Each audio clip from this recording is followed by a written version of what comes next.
এখানকার প্রশিক্ষক কর্মচারীরা আছেন এবং সর্বোপরি তোমরা আছো যাদের জন্য আজকে এই সেমিনার অনুষ্ঠিত হচ্ছে। তো এইখানে আমাকে আমন্ত্রণ জানানো হয়েছে, এখানে উপস্থিত থাকতে পেরে আমি অত্যন্ত আনন্দিত এবং আপ্লুত এবং একই সাথে বিস্মিত বটে যে আমাকে এখানে আমন্ত্রণ কেন জানানো হয়েছে। এই আমলাদেরকে খুব বেশি মুখ খুলতেন না, তারা যত কম মুখ খোলে দেশের দেশের পক্ষে ততটাই ভালো। কারণ তারা এমনিতেই নিজেদের উপর যে দায়িত্ব দেওয়া আছে, যে কাজ তাদের করার কথা সেটাই তারা ঠিক মতো করে উঠতে পারে না। তার উপর যদি এইরকম বক্তৃতা দেওয়ার আহ্বান তাদেরকে জানানো হয় তো খুবই আকান্তরে পড়তে হয়। কিন্তু উপায় নেই, যেভাবে প্রিন্সিপাল সাহেব আমাকে ডেকেছেন তো নাও বলা যেত না। তো আমি যখন এই ব্রোশিওরটা পেলাম একটা জিনিস দেখে আশ্বস্ত হলাম যে শ্রী উত্তম বাড়ি শ্রী জ্যোতির্ময় করের মতন বাগ্মীর পরে আমাকে যখন বলতে হবে আমার বক্তব্য খুব একটা কেউ শুনবে, তো সেই আশ্বাসটা মনে ছিল। ফলে যাহা কিছু একটা বললেও চলবে, কারণ এরপরে আবার আরো বিগত অধ্যাপক এবং অন্যান্য বক্তারা বলবেন। তার ফলে এই মাঝের এই সময়টুকুতে যা কিছু বলে দেওয়া যায় খুব একটা কেউ মনে করে করবে না। তো সেই আশ্বাস মনে নিয়েই এসেছি আজকে তোমাদের কাছে। বক্তব্য রাখা আমার খুব একটা কাজ নয়, তবে যেটা কর মহাশয় আমাদেরকে বলছিলেন যে এই যে টপিকটা আছে এটা একটা খুব আকর্ষক বক্তব্যের বিষয়। এখানে আমরা বলছি modern society and women safety, আধুনিক সমাজ এবং নারী সুরক্ষা। তো এই যে টপিকের মানে ডিসকাশন টপিক যেটা আছে সেইটাতেই কিন্তু আমরা মোটামুটি স্বীকার করে নিচ্ছি যে আধুনিক সমাজে নারীরা খুব একটা সুরক্ষিত নয়, তাই তো? নতুন বিষয় নিয়ে আলোচনা করছি কেন? আমরা পুরুষ সুরক্ষা নিয়ে কি খুব আলোচনা করি না? তো নারীরা যে অসুরক্ষিত, কোথা থেকে অসুরক্ষিত, কেন অসুরক্ষিত, এই সুরক্ষার অভাব তারা বোধ করছে কার কাছ থেকে? যদি আমরা মৃত্যুর হার দেখি, স্বাভাবিক মৃত্যু না, অস্বাভাবিক মৃত্যু, সেটা অ্যাক্সিডেন্ট হতে পারে, খুন জখম হতে পারে, বিস্ফোরণ হতে পারে, দুর্ঘটনা হতে পারে, সবকিছুতেই তো পুরুষের মৃত্যুর হার নারীর থেকে বেশি হয়। সে আপনারা অ্যাক্সিডেন্ট বলুন, রোড অ্যাক্সিডেন্ট বলুন, ইন্ডাস্ট্রিয়াল অ্যাক্সিডেন্ট বলুন, প্রাকৃতিক বিপর্যয় বলুন, খুন জখম বলুন, দাঙ্গা হাঙ্গামা বলুন, সবকিছুতে পুরুষের মৃত্যুর হার মহিলার থেকে বেশি। কিন্তু তা সত্ত্বেও আমরা তো এই ধরনের সেমিনার পুরুষদের নিয়ে করি না কখনো। তো modern society and men safety এরকম কোথাও হয় আমার তো চোখে পড়েনি। আমাদের অধ্যক্ষ মহাশয়, অন্যান্য অধ্যাপকরা রয়েছেন, ওনারা আরো বেশি ওয়ার্কশপ করেন, সেমিনার করেন, মনে হয় না কোথাও হয়েছে।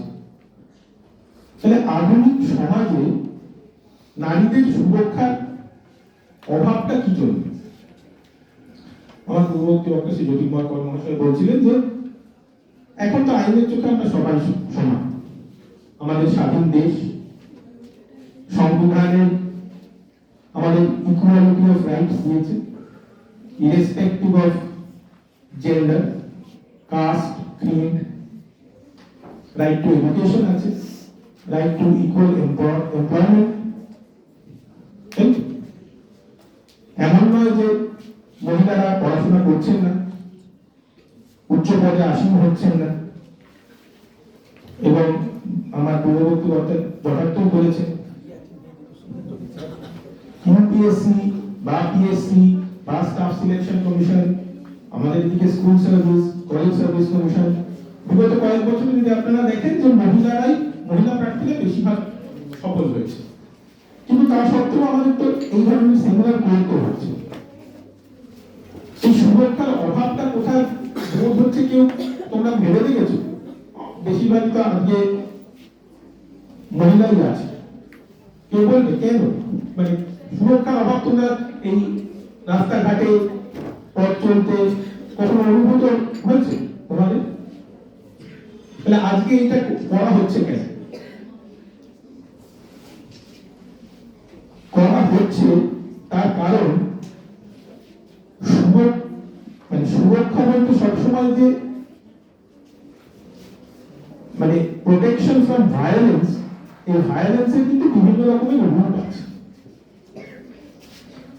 সেটা শুধু এই মারধর করা বা মানে ফিজিক্যাল ভায়োলেন্স সেরকম কিন্তু নয়, এই বিভিন্ন ধরনের বিভিন্ন রূপ আছে। যেটা ডক্টর কুমার একটু আগে বলছিলেন যে ইতিহাসে আমরা দেখেছি যে মাতৃতান্ত্রিক সমাজের থেকে পিতৃতান্ত্রিক সমাজে আমরা ইভলভ হয়েছি। কেন হয়েছি তার পেছনে অর্থনৈতিক সামাজিক কি কারণ ছিল সেটা নিয়ে তো এটা আলোচনা করার জায়গা নয় এবং সেই আলোচনা করার যোগ্যতাও আমার নেই। কিন্তু ঘটনা হচ্ছে এখন আমরা পেট্রিলিনিয়ার সোসাইটিতে থাকি, অর্থাৎ পুরুষতান্ত্রিক সমাজ। সেইখানে একটা অদ্ভুত অস্তিত্ব সংকট কিন্তু মহিলাদের আছে, যেটা সমাজই তৈরি করেছে। এবার সমাজ তৈরি করেছে কিভাবে তৈরি করেছে? একটা অদ্ভুত অস্তিত্ব সংকট কিন্তু মহিলাদের এখনো আমরা দেখতে পাই। আইনের সমস্ত অধিকার তাদেরকে দিয়ে দেওয়া হয়েছে, সম্পত্তিতে অধিকার আছে, কিন্তু এটার সত্ত্বেও যদি আপনারা দেখেন হিন্দু ধর্মে যখন আপনার পিতৃকুলে কোনো আত্মীয় মারা যাচ্ছে, আপনার কাকা হতে পারে, জেঠু হতে পারে, পিসি হতে পারে, না পিসি বিবাহ হতে পারে, কাকা জ্যাঠা ইত্যাদি, আপনি অসুখ পালন করছেন। কিন্তু আপনার মায়ের দিকে যখন কেউ তার বিবাহ হচ্ছে, কেউ যদি যখন পরলোক গমন করছেন, আপনার মাসি দিদিমা, আপনার খুব কাছের মানুষ, আপনারা কেউ অসুখ পালন করেন। তার কারণ মহিলাদের এই যে সামাজিক অস্তিত্ব গোত্রান্তর হয়ে গেছে, মায়ের গোত্রকে সামাজিক স্বীকৃতি দেওয়া হচ্ছে। যখন কাস্ট সার্টিফিকেট দেওয়া হচ্ছে, আমরা বলি প্যারেন্টাল লিঙ্কেজ থাকলে দিয়ে দেওয়া হচ্ছে। প্যারেন্টাল লিঙ্কেজে দেওয়া হয়, দেওয়া হয় প্যাটার্নাল লিঙ্কেজে, অর্থাৎ বাবার দিকে যে জাতি বা উপজাতি সেই অনুযায়ী সন্তানদের জাতি উপজাতি নির্ধারিত হয়, মায়ের দিক থেকে কিন্তু হয় না। একটা বাংলা কবিতা আছে, মেয়ে তোর ঘর কোথা, সেইখানে কবি জিজ্ঞেস করছে মেয়ে তোর ঘরটা কোথায়? যখন তুই তোর বাবার কাছে ছিলি সেটা তোর বাবার ঘর, যখন বিয়ে হয়ে স্বামীর কাছে এলি সেটা তোর স্বামীর সংসার, তারপরে যখন ছেলে মেয়ের কাছে আছিস সেটা তাদের সংসার, তাহলে তোর অস্তিত্বটা কোথায়? সংকটটা কিন্তু এইখানে, যেটা আমরা সবাই বুঝতে পারি। সেইখানে এইটা কিন্তু এই যে সুরক্ষা, আধুনিক সমাজ এবং নারী সুরক্ষা যে বিষয়ে আজকে আলোচনা হচ্ছে, আমাদের সুরক্ষা পেতে হবে কিন্তু সমাজের কাছ থেকে। সমাজে আমাদেরকে অসুরক্ষিত করে রেখেছে। এই সমাজকে তো আমরা একলা বদল করতে পারি না, এটা শুরু হয় পরিবারের মধ্যে থেকে। কারণ সমাজ তো এই হাউসহোল্ড, মানে যেটা পরিবার, পরিবারের একটা সমষ্টি। 10টা পরিবার মিলে যা রীতিনীতি আচার আচরণ পালন করছে সেটাই সামাজিক রীতিনীতি আচার আচরণ হিসেবে গৃহীত হয়। তো নিজের ঘরটাকে যদি আমরা ঠিকঠাক দেখতে পারি, সেখানে আজকে বেশিরভাগই এখানে যারা অংশগ্রহণ করছে মহিলা, খুবই ভালো। নিজের ঘরটাকে যদি আমরা সামলাতে পারি তাহলে কিন্তু তার এফেক্ট সমাজেও আসে। এ প্রসঙ্গে একটা খুব সুন্দর গল্প আছে, তোমরা হয়তো জানো নাম, অ্যাডোরো বিকিলা। উনি ইথিওপিয়ান অ্যাথলিট ছিলেন, প্রথম আফ্রিকার মহাদেশ থেকে অলিম্পিক স্বর্ণপদক জয় করেছিলেন 1960 এবং 1964 অলিম্পিকে ম্যারাথন রেসে। তো উনি রাতারাতি একটা ইথিওপিয়া দেশটাই প্রায় নাম কেউ জানতো না, একটা অত্যন্ত গরিব হতদরিদ্র দেশ, সেখান থেকে একজন অ্যাথলিট, পৃথিবীর সর্বোচ্চ স্তরে গিয়ে গোল্ড মেডেল লাভ করেছেন অলিম্পিকে পরপর দুবার। উনি রাতারাতি নিজে সেলিব্রিটি হয়ে গেছিলেন এবং দেশেরও নাম পৃথিবীর মানচিত্রে এনে দিয়েছিলেন। তো একবার আমেরিকায় একটা প্রমোশনাল ইভেন্টে উনি গেছেন, তো ওনাকে এক মহিলা জিজ্ঞেস করেছেন যে মিস্টার মিকিলা, আপনি এই ম্যারাথন দৌড়ন কি করে, এতটা এরকম ভাবে দৌড়ে যাচ্ছেন, আমি তো এই আমার একটা ব্লক থেকে পাশের ব্লক অব্দি হেঁটে যেতে পারি না, তা আপনি কি করে পারেন? উনি বলেছিলেন, it is very simple, you take the first step and repeat the process till you reach your goal. প্রথম পদক্ষেপটা নাও, তারপরে ওই পদ্ধতি ওয়ার্কআউট করে যাও শেষ অবধি। তো এইটা হচ্ছে শুরু, যেটা আমার পূর্ববর্তী দুই বক্তা বারবার বলছিলেন যে সরকারি প্রকল্প তো আছে, কিন্তু তার পরিষেবাটা আমরা কতটা নিচ্ছি বা প্রশাসক হিসেবে আমরা কতটা দিতে পারছি, তার প্রচার কতটুকু হচ্ছে। পূর্ব মেদিনীপুর জেলা হিউম্যান ডেভেলপমেন্ট ইন্ডেক্সে দেশের মধ্যে সর্বোচ্চ স্থান অধিকার করেছে। কেরালা রাজ্যের সমান আমাদের হিউম্যান ডেভেলপমেন্ট ইন্ডেক্স এবং বিভিন্ন উন্নত দেশের সঙ্গে তুলনীয়। আবার একই সঙ্গে দেশের মধ্যে বাল্য বিবাহে আমরা প্রায় শীর্ষস্থানে পৌঁছে গেছি। এই বৈপরীত্য কেন? সচেতনতার অভাব, এইটাও এক ধরনের অসুরক্ষা। আমাদের নারী জাতির ভবিষ্যৎ সুরক্ষিত নেই। তার কারণ, যে সময় তার স্কুলে থাকার কথা, পড়াশোনা করার কথা, সেই সময় সে সংসার করছে। শিক্ষার অধিকার সরকার দিয়েছে, কিন্তু বাড়ির লোকজন সেই অধিকার থেকে তার কন্যা সন্তানকে বঞ্চিত করছে। আমাদের দেশে প্রতি 1000 জনে 940 জন মহিলা আছে, সেন্সাস ফিগার 2011। এখানেও যথেষ্ট ফারাক আছে, কিন্তু যদি দেখি যে 6 বছরের কম যে শিশু, সেইখানে যদি আমরা এই জেন্ডার রেশিও দেখি, তাহলে দেখবো প্রতি 1000 পুরুষ শিশু এগেইনস্টে মাত্র 914 জন মহিলা আছে, অর্থাৎ গার্ল চাইল্ড আছে। তার মানে কি, এই কন্যা সন্তান কে নষ্ট করে ফেলা, ভ্রূণ হোক বা জন্মাবার পরে হোক, এই প্রবণতাটা কিন্তু আমাদের দেশে অত্যন্ত বেশি, এবং পূর্ব মেদিনীপুরেও বেশি, পশ্চিমবঙ্গেও বেশি। কিছুদিন আগে তোমরা কাগজে দেখেছো, অত্যন্ত একটা লজ্জাজনক ঘটনা ঘটে গেছে আমাদেরই রাজ্যে, যেখানে পরপর 3 বার কন্যা সন্তান প্রসব করার জন্য ওই দুধের বাচ্চাটিকে মাটিতে আছড়ে খুন করা হয়েছে, করেছে তার মা বাবা। তাহলে এইখানে কিন্তু সুরক্ষার অভাব। সরকারি পরিষেবা কি কি আছে আমার পূর্ববর্তী দুই বক্তা বলে গেছেন। কন্যাশ্রী আছে, রূপশ্রী আছে, অন্যান্য যে প্রকল্পগুলি আছে সবের কথা বলেছে। কিছু প্রিভেন্টিভ অ্যাক্ট আছে, prevention from domestic violence act 2005, এটা আছে। ডোমেস্টিক ভায়োলেন্স বলতে এখানে শারীরিক, মানসিক, আর্থিক, যৌন সব ধরনের নির্যাতনের কথাই বলা আছে এই আইনে। আমি প্রিন্সিপাল মহোদয়কে এই অ্যাক্ট, বেয়ার অ্যাক্ট এবং বেয়ার রুলের কপি পাঠিয়ে দেবো, এবং আমাদের সোশ্যাল ওয়েলফেয়ার ডিপার্টমেন্ট থেকে একটা পুস্তিকা বার করা হয়েছে, ব্রোশিওর 5 পাতা, সেটা আমি আপনাকে পাঠিয়ে দেবো। আমি আপনাকে অনুরোধ করবো যে অ্যাটলিস্ট এই ব্রোশিওরটুকু আপনি আজকে যারা পার্টিসিপেট করেছে সবার সঙ্গে শেয়ার করে নেবেন। তাহলে এই সচেতনতাটুকু এদের মধ্যে আসবে যে সরকারি কি কি প্রতিরোধক আইন আছে যার মাধ্যমে নারী সশক্তিকরণ হতে পারে।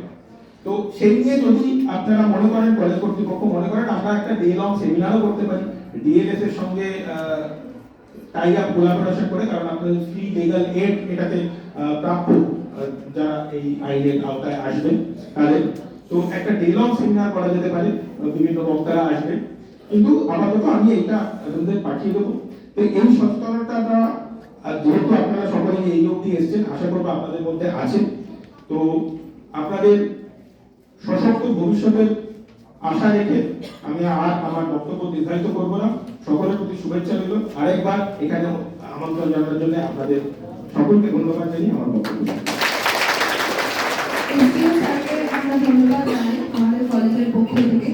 স্যার যে বিভিন্ন রকম আইনের কথাগুলো বললেন, যেটা স্যার হুঁশিয়ার পাঠিয়ে দেবেন বলেছেন, সেই আইনগুলো কিন্তু আমাদের জন্য ভীষণভাবে গুরুত্বপূর্ণ। এবং সেই আইনের পাশাপাশি বিভিন্ন যে সরকারি প্রকল্প, যেগুলো তোমরা ইতিমধ্যে জানো, সেগুলোর কথাও স্যার বললেন। স্যারের উপস্থিতি আমাদের কাছে ভীষণই গুরুত্বপূর্ণ। স্যার যে প্রথমে বললেন, আমি একমত হতে পারলাম না যে স্যার একজন অ্যাডমিনিস্ট্রেটিভ অফিসার, আমরা কেন কলেজে স্যারকে আমন্ত্রণ জানালাম। এখন নিশ্চয়ই তোমরা বুঝতে পারছো যে আমরা কেন স্যারকে কলেজে আমন্ত্রণ জানালাম। অসংখ্য ধন্যবাদ স্যার আপনার এই প্রাঞ্জল বক্তৃতার জন্য এবং সরকারের বিভিন্ন সুবিধাগুলো সম্পর্কে যে আমাদের ওয়াকিবহাল করালেন, তার জন্য আপনাকে ধন্যবাদ জানাই। এরপর আমি অনুরোধ করব আমাদের পরবর্তী resource person professor Subir Samanta স্যারকে। স্যার হচ্ছেন associate professor, department of political science, PK college Contai, এবং স্যার আমাদের গভর্নিং বডিরও মেম্বার। স্যারকে বলবো যে কিছু বক্তব্য বলার জন্য। স্যার বলার আগে আমি একটা পয়েন্ট অফ ইনফরমেশন দিয়ে যাই।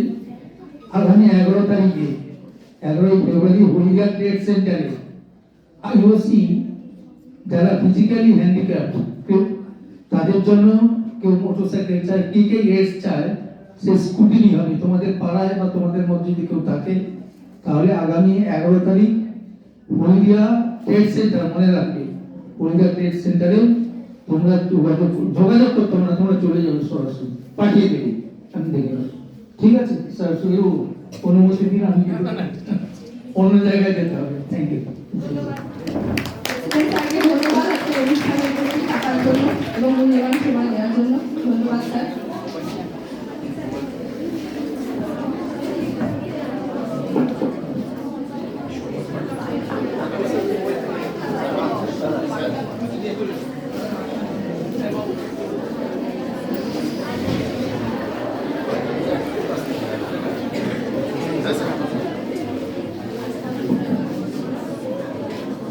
স্যারকে রিকোয়েস্ট করছি আজকের বক্তৃতা স্পিচ শুরু করার জন্য, যার জন্য আমরা অধীর হয়ে বসে আছি। স্যারকে অনেকক্ষণ অপেক্ষা করিয়েছি আমরা, আর অপেক্ষা করাবো না। স্যার প্লিজ এবার আপনি শুরু করুন।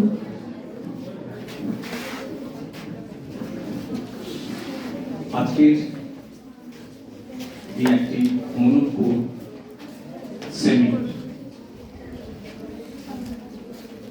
আজকের এই সেমিনারে যারা আয়োজন যৌথভাবে কলেজের ইন্টারনাল কোয়ালিটি অ্যাসুরেন্স সেল এবং বিশাখা সেলের জয়েন্ট কোলাবোরেশন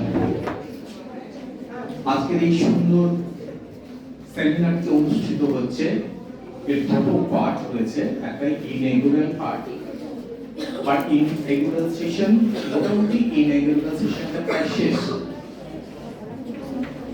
এখন শুরু হবে টেকনিক্যাল সেশন, অর্থাৎ কিনা এই সেমিনার কেন, কিসের জন্য।